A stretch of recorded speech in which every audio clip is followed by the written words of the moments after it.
Hey guys, Maury at 316 Automotive. I had a little problem today going to work and pulling out onto the interstate. The old Saab gave up the ghost, the 9.3. There was a loud pop under the hood here and the thing went to crap. It ran terrible. The shifting was terrible.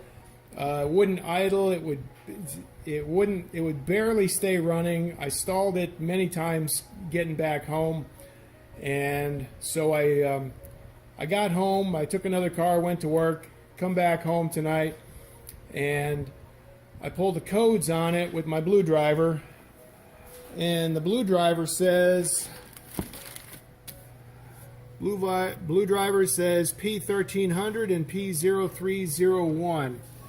0301 is cylinder 1 misfire, and the 1300 is something electrical. So I'm checking on all the forums, and I heard that pop and the engine performance went to crap, and I got a engine code P1300, and I'm going to start it up for you right now. You'll see, look at the turbo gauge. That thing's going to be going all over the place. It's going to be running really crappy.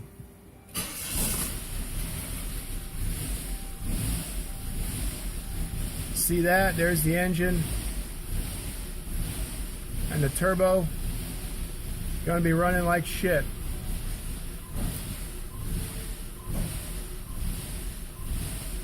The engine is surging.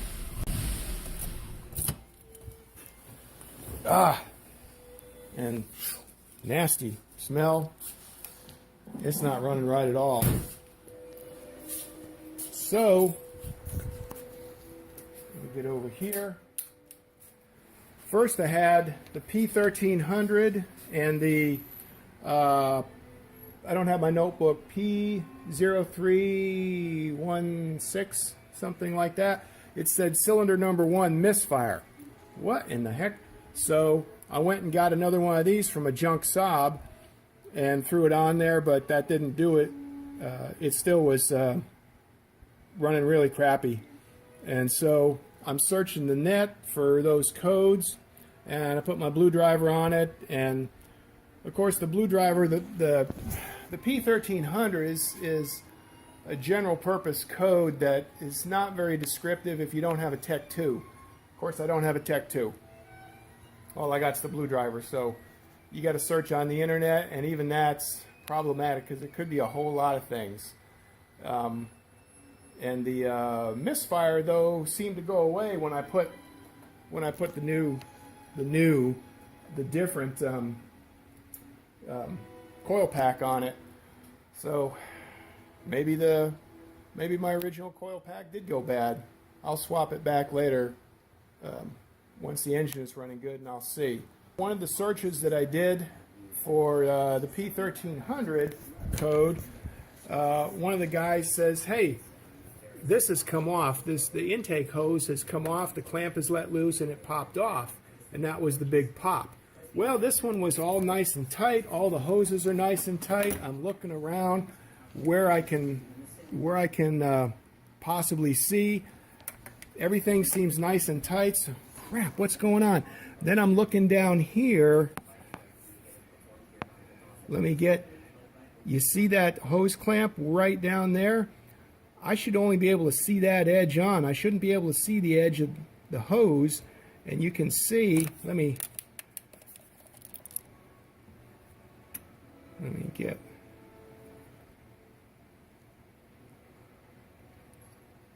it's about the best it's going to get. That's the intake, the air intake from the intercooler. Comes up through right there. You can see it. You can't quite see it. You can see a little bit of the clamp right there. Anyway, it comes right up through here, and that's the intake. Well, dang. That thing's popped off. That could be the problem. All right, I'm going to reattach that. That's going to be a bear to get to because it's way down there. But let me try that because that's all connected up. It's similar to what the guy had the problem right there. except mine's in a much more difficult spot. But that could have been the big pop that I heard, and so I'm going to fix that. And it might have something to do, I don't know for certain, but it might have something to do. You see the control valve for the turbo for the wastegate? I had this top hose here and the bottom hose here, I had them backwards. I should have looked, and on the other side, when you take this off, on the outboard side, there's some letters, one for each of these, on the valve, and the hoses have embossed, like right in the middle one there, you can see a W, a barely embossed W. Well, you can see those letters, individual letters that match up with the valve, embossed on the valve, on the hoses. And so I mistakenly put them back wrong, so that's my bad. So I switched these two, the top and bottom, back to where they should be. Now the letters for the hoses and the letters for the valve match up. And that is probably why that big intake, here you can see that, why that big intake from the intercooler popped off.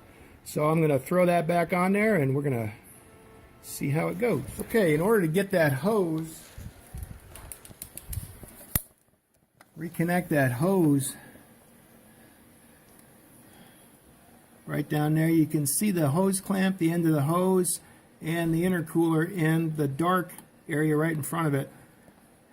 In order to get that on again and get it tightened down, it's a bear to wrestle at from the bottom. You're not going to get it from the top here.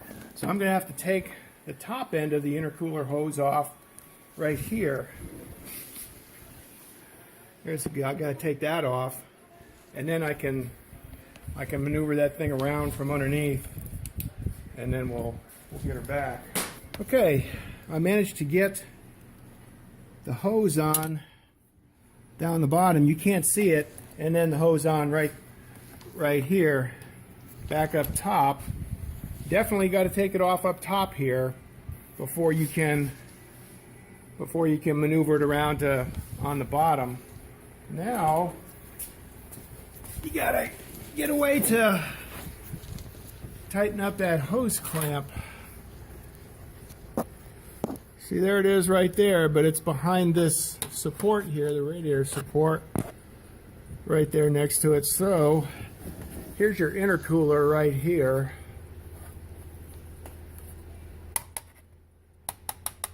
So that's the hose. If you take this and you wiggle it, it's on rubber mounts, you'll have a heck of a lot easier time of getting that hose on. You can see, there it is right there. And I'm laying down on the ground, we're looking aft on the car, aft and up. So I think what I can do, that is a booger of a location to get to. I'm going to have to use, I've got a long 1/4 inch extension, and that's a 7mm socket, and I can thread it down in there and tighten it up.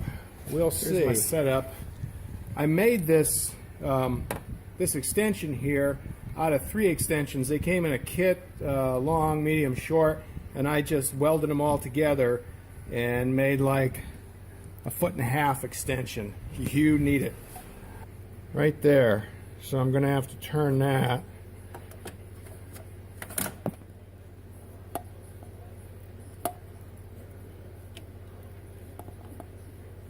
It's working. Nothing's binding up. You need that U-joint though, definitely on there.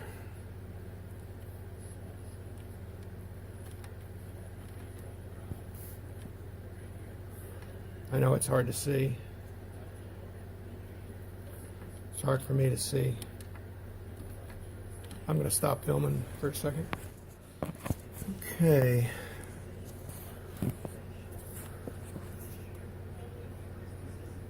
Now I'm going to pull that out. I got it tightened up. That's the ticket here. If you want to get tighten that hose clamp up, if it pops off, you need something like this. I went to the store. They didn't have anything long like this, but they did have a kit of 3 of them. So I welded and made me a long one. It's about 1.5 feet long. Then with your U-joint and your 7mm and the driver on the other end, this is exactly what you need. You will not get it done otherwise.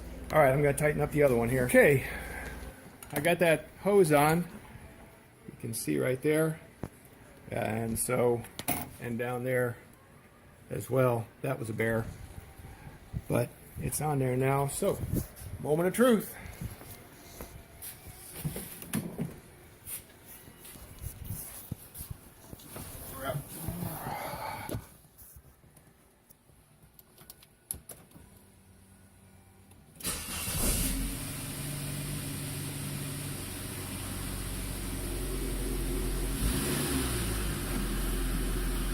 Seems to be running good.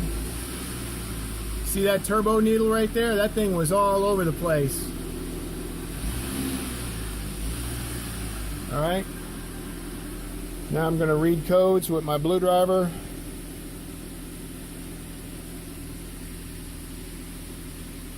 What's that say? Scan successful. The vehicle did not report any trouble codes. Look at that. No P1300, no nothing else. Outstanding. Okay.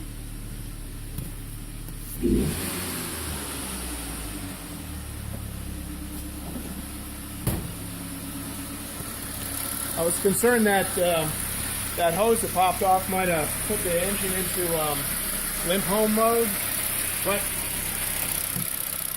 let's see here. That's the rated gear is not moving in conjunction with the Nautilus cam here, where the throttle cam is.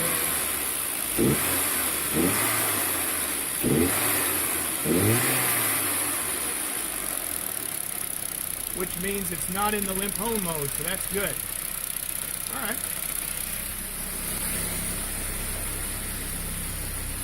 I'm going to say job done.